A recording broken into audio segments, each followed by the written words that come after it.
രണ്ട് തരം ആളുകളാണ് മെഡിറ്റേഷൻ ചെയ്യുന്നത്. ഒന്നാമത്തെ തരം ആളുകൾ നമ്മളെപ്പോലെ സ്ട്രെസ്സ് കുറയ്ക്കണം, ഫോക്കസ് കൂട്ടണം, മനസ്സ് ശാന്തമാക്കണം എന്നൊക്കെയുള്ള ആവശ്യങ്ങൾക്ക് വേണ്ടി മെഡിറ്റേഷൻ ചെയ്യുന്നവർ.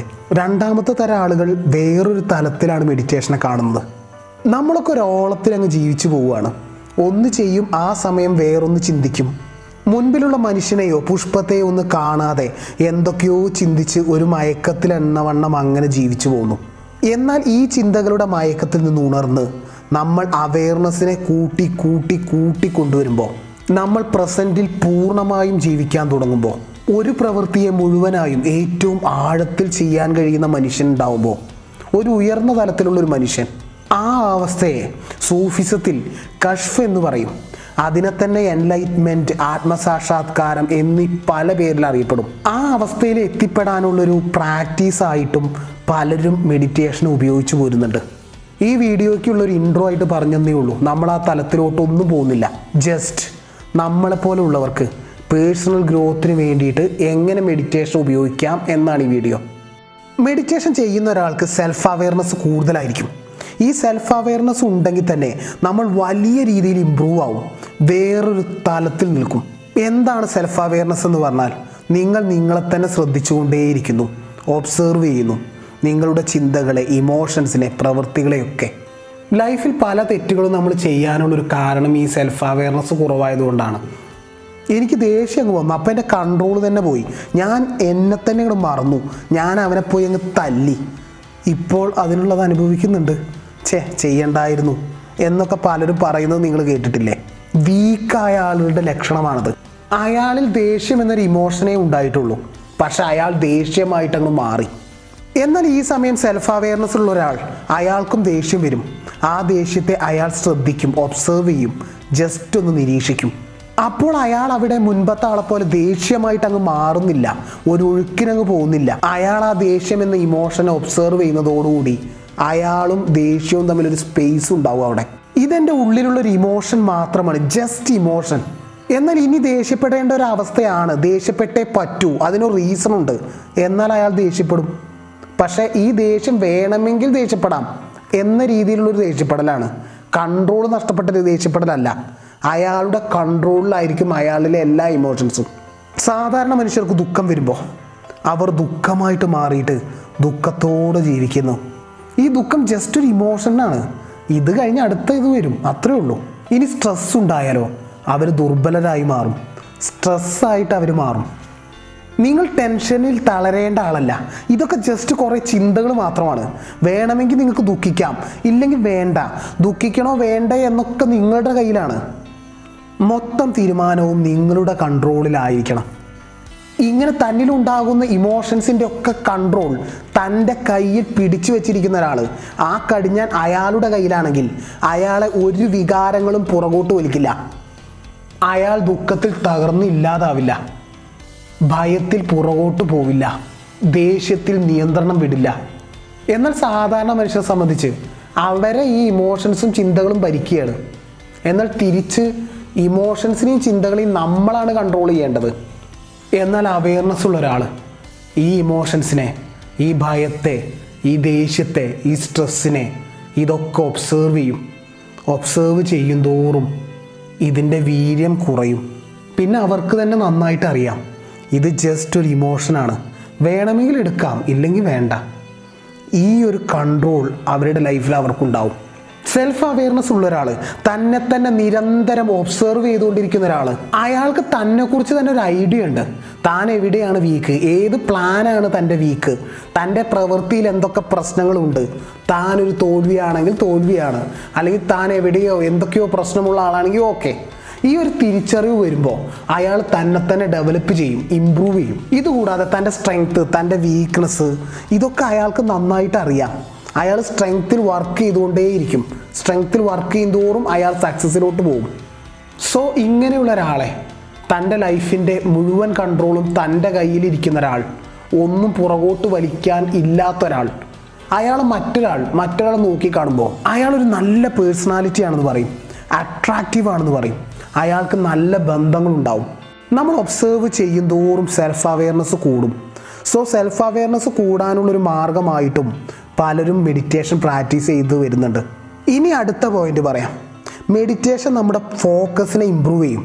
ഉദാഹരണത്തിന് നമ്മൾ ശാന്തമായി നട്ടലൊക്കെ നിവർത്തി ഒരു സ്ഥലത്തിരുന്നിട്ട് ശ്വാസത്തെ, അതിൻ്റെ ഒഴുക്കിനെ, അതിൻ്റെ കയറ്റത്തെ, ഇറക്കത്തെ ഒക്കെ ജസ്റ്റ് ഒബ്സേർവ് ചെയ്തുകൊണ്ടിരിക്കുമ്പോൾ അവിടെ മെഡിറ്റേഷൻ സംഭവിച്ചാലും ഇല്ലെങ്കിലും അവിടെ അയാളിൽ ഒരു സ്കില്ല് വളരുന്നുണ്ട്. ഫോക്കസ് ചെയ്യാനുള്ള, അറ്റൻഷൻ സ്പാൻ കൂട്ടാനുള്ള ഒരു സ്കില്ല് അവിടെ വളരുന്നുണ്ട്. നമ്മുടെ ഫോക്കസും നമ്മുടെ ഡിസിപ്ലിനും ഒക്കെ ഒരു മസിൽ പോലെയാണ്. നമ്മളിൽ അത് വർക്ക് ചെയ്യുന്തോറും അത് വളരും.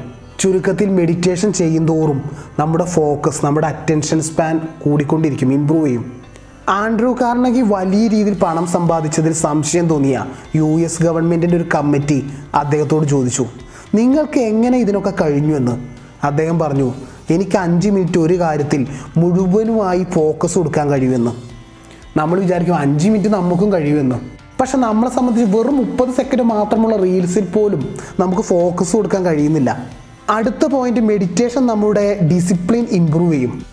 എഴുന്നേറ്റ ഉടനെ ബെഡ് മേയ്ക്കുന്ന ഒരാൾ അയാൾക്ക് ലോകത്തെ കീഴടക്കാം എന്നൊരു കോട്ട് നമ്മൾ കേട്ടിട്ടുണ്ട്.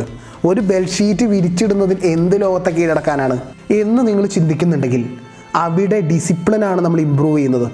ഡെയിലി ചെയ്യും തോറും ഡിസിപ്ലിൻ്റെ മസിലാണ് നമ്മൾ അങ്ങനെ വർക്ക് ചെയ്യുന്നത്, അതിനെ ഇമ്പ്രൂവ് ചെയ്തുകൊണ്ടിരുന്നത്. ഇതുപോലെ നിങ്ങൾ ഡെയിലി ഒരു സ്ഥലത്തിരുന്ന് മെഡിറ്റേഷൻ ചെയ്യുമ്പോൾ അവിടെ ഒരു ഡിസിപ്ലിൻ്റെ ഘടകമുണ്ട്. ഡെയിലി ഇരുന്ന് നമ്മൾ ചെയ്യണം, അതൊന്ന്. എന്നാൽ അവിടെ ഉള്ളിലെ ചിന്തകൾ ബഹളം വെക്കാൻ തുടങ്ങും. നിങ്ങളോട് മെഡിറ്റേഷൻ ഒന്നും ചെയ്യേണ്ട, ഇറങ്ങി ഓടാനൊക്കെ നിങ്ങളോട് ഈ ചിന്തകൾ പറയും. മെഡിറ്റേഷൻ ചെയ്യുന്ന ഒരാളുടെ ഉള്ളിൽ ഒരേ സമയം ഒരു കുരങ്ങനും ഒരു ഒബ്സർവറും ഉണ്ടെന്ന് പറയും. കുരങ്ങൻ ചിന്തകൾ കാരണം ബഹളം വെച്ചുകൊണ്ടിരിക്കും, പ്രലോഭനങ്ങൾ കൊണ്ടുവരും. ഈ കുരങ്ങനാണ് ഇപ്പോൾ കൂടുതൽ ശക്തൻ. നമ്മളിങ്ങനെ മെഡിറ്റേഷൻ ചെയ്യും തോറും, ചെയ്ത് വരുമ്പോൾ, പ്രാക്ടീസ് ചെയ്യും തോറും, ഒബ്സേർവ് ചെയ്യും തോറും, നമ്മൾ ഇമ്പ്രൂവ് ചെയ്ത് കൊണ്ടുവരും തോറും ഒബ്സേർവർ വളരും, കുരങ്ങൻ തളരും. ഇവിടെ ഡിസിപ്ലിൻ നമ്മൾ ഇമ്പ്രൂവ് ചെയ്യുന്നുണ്ട്. വർക്ക് ചെയ്യും തോറും ഡിസിപ്ലിൻ എന്ന മസിൽ വളരും. നമ്മൾ ജസ്റ്റ് നമ്മളൊന്ന് ഒബ്സേർവ് ചെയ്യുമ്പോൾ നമ്മുടെ ചിരിയെ, നമ്മളുടെ പരദൂഷണം പറച്ചിലിനെ, നമ്മൾ ഭക്ഷണം കഴിക്കുന്നതിനെ, നമ്മളുടെ കരച്ചിലിനെ, ഇതൊക്കെ ഒരു നിരീക്ഷണമാണ്. ഇതാണ് യഥാർത്ഥത്തിൽ ധ്യാനം. എനിക്ക് തോന്നിയൊരു കാര്യം, ധ്യാനം നമ്മുടെ ലൈഫിൽ ഏറ്റവും, നമ്മുടെ ഈ മെറ്റീരിയലിസ്റ്റിക് ലൈഫിൽ, നമ്മുടെ ഈ ഡെയിലി ലൈഫിൽ ഏറ്റവും യൂസ്ഫുൾ ആയ ഒരു കാര്യമാണെന്നാണ്.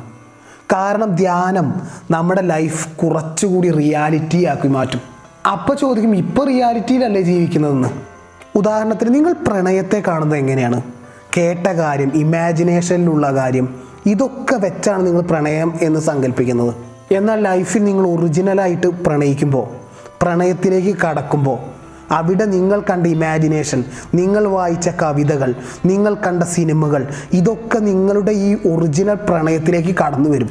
അപ്പോൾ നിങ്ങളിൽ സംഭവിച്ച പ്രണയത്തെ പ്യുവറായിട്ട്, പ്രണയമായിട്ട് നിങ്ങൾ കാണുന്നില്ല. ഇനി അടുത്തതായിട്ട് നിങ്ങളുടെ ഭർത്താവ്, നിങ്ങളുടെ ഭാര്യ, നിങ്ങളുടെ സഹോദരൻ, നിങ്ങളുടെ കുഞ്ഞുങ്ങൾ, ഇതൊക്കെ നിങ്ങളുടെ ഉള്ളിലെ സങ്കല്പങ്ങളുമായി നിങ്ങൾ ഉണ്ടാക്കിയതാണ്. ഒറിജിനൽ അവർ വേറെയാവും. അപ്പോൾ നിങ്ങളുടെ ഭർത്താവ് എന്ന് പറയുന്നത് നിങ്ങളുടെ സങ്കല്പങ്ങളൊക്കെ ചേർത്ത് വെച്ച ഒന്നാണ്. ഒറിജിനൽ ഭർത്താവ് എങ്ങനെയാണോ, ആ വ്യക്തി എങ്ങനെയാണോ, അങ്ങനെ നമ്മൾ അവരെ കാണുന്നില്ല. ഇതുപോലെ നമ്മുടെ മുന്നിലുള്ള ഒന്നിനെ എന്താണോ അങ്ങനെ നമ്മൾ കാണുന്നില്ല. റിയാലിറ്റി എന്നും നമുക്ക് അന്യമാണ്. നമ്മൾ നമ്മളുടെ ഉള്ളിലുള്ളതൊക്കെ വെച്ച് ചേർത്താണ് നമ്മൾ അതിനെ കാണുന്നത്. എന്താണോ അവിടെ ഉള്ളത് അതിനെ നമ്മൾ അങ്ങനെ കാണുമ്പോൾ അതാണല്ലോ റിയാലിറ്റി. എന്താണോ ഉള്ളത് അങ്ങനെ തന്നെ നമ്മൾ അതിനെ കാണുമ്പോൾ അപ്പോൾ നമ്മുടെ ഉള്ളിലുള്ള ചിന്തകൾ, ഇമാജിനേഷൻ, ഇതൊക്കെ ഓട്ടോമാറ്റിക്കലി പുറത്തു പോകും. അതിനവിടെ നിൽക്കാൻ കഴിയില്ല. ചുരുക്കത്തിലൊരു മെഡിറ്റേറ്റീവ് മൈൻഡ് മറ്റുള്ള മനുഷ്യരെക്കാളും കൂടുതൽ റിയാലിറ്റി ജീവിക്കും. ഞാൻ വാർത്തയൊന്നും കാണാറില്ല, പക്ഷെ വാർത്ത അഥവാ കാണുമ്പോൾ, ബൈ ചാൻസിൽ കാണുമ്പോൾ ഞാൻ ചിന്തിക്കുന്നൊരു കാര്യമുണ്ട്. ഒരു ഇഷ്യൂ വാർത്തയായിട്ട് പറയുന്നു, അതിൽ ചർച്ച വരുന്നു. LDFകാരൻ്റെ വാദം പറയും, UDFകാരൻ്റെ വാദം പറയും, BJPക്കാരൻ്റെ വാദം പറയും. ഈ 3 കൂട്ടരും ആ കാര്യത്തെ ആ വിധത്തിലാണ് കാണുന്നത്. എന്നാൽ റിയാലിറ്റി ആ പ്രശ്നം അങ്ങനെ ഉണ്ട്, അങ്ങനെ ആരും കാണില്ല. അതിന് നമുക്ക് പറയാം രാഷ്ട്രീയക്കാർക്ക് അങ്ങനെയാണ് നിലനിൽപ്പെന്നൊക്കെ. പക്ഷെ നമ്മുടെ ലൈഫിലും നമ്മൾ അങ്ങനെ തന്നെയാണ് ഓരോ കാര്യങ്ങളെയും കാണുന്നത്. റിയാലിറ്റിയെ, ആ കാര്യത്തിൻ്റെ റിയാലിറ്റിയെ നമ്മൾ അങ്ങനെ കാണുന്നില്ല. നമ്മുടെ ഉള്ളിലുള്ളതും വെച്ചിട്ടാണ്, അല്ലെങ്കിൽ നമ്മുടെ ഇൻഫ്ലുവൻസ് ചെയ്ത പലതും വെച്ചിട്ടാണ് നമ്മൾ ആ കാര്യത്തെ കാണുന്നത്. എൻ്റെ മുന്നിലുള്ളൊരു വസ്തുവിനെ ഞാൻ ഒബ്സേർവ് ചെയ്യാണ്. ഞാൻ ആ സമയം പ്രസൻറ്റിലായിരിക്കുന്നു. ഞാനതിനെ ഒബ്സേർവ് ചെയ്യുന്നു. ആ സമയത്ത് മറ്റ് ചിന്തകൾക്ക് അവിടെ ഓപ്ഷനില്ല. ഇതൊക്കെ മാറ്റിയേക്കാം. തുടർച്ചയായി ഞാൻ വർക്ക് ചെയ്തുകൊണ്ടേയിരിക്കുമ്പോൾ ആകെ ടയേർഡാവുന്നു, ഫോക്കസ് നഷ്ടപ്പെടുന്നു. ആ സമയം ജസ്റ്റ് കണ്ണടച്ച് കുറച്ച് നേരം ഇരുന്നിട്ട് ഒന്ന് കണ്ണു തുറന്നാൽ അപ്പോൾ ഉണ്ടാകുന്ന ഒരു ഊർജം, അത് മാത്രം മതി ഇത് ചെയ്യാൻ, മെഡിറ്റേഷൻ ചെയ്യാൻ. എന്നെ സംബന്ധിച്ചുള്ളൊരു കാര്യം പറയുകയാണ്. It's me MK Jayadev.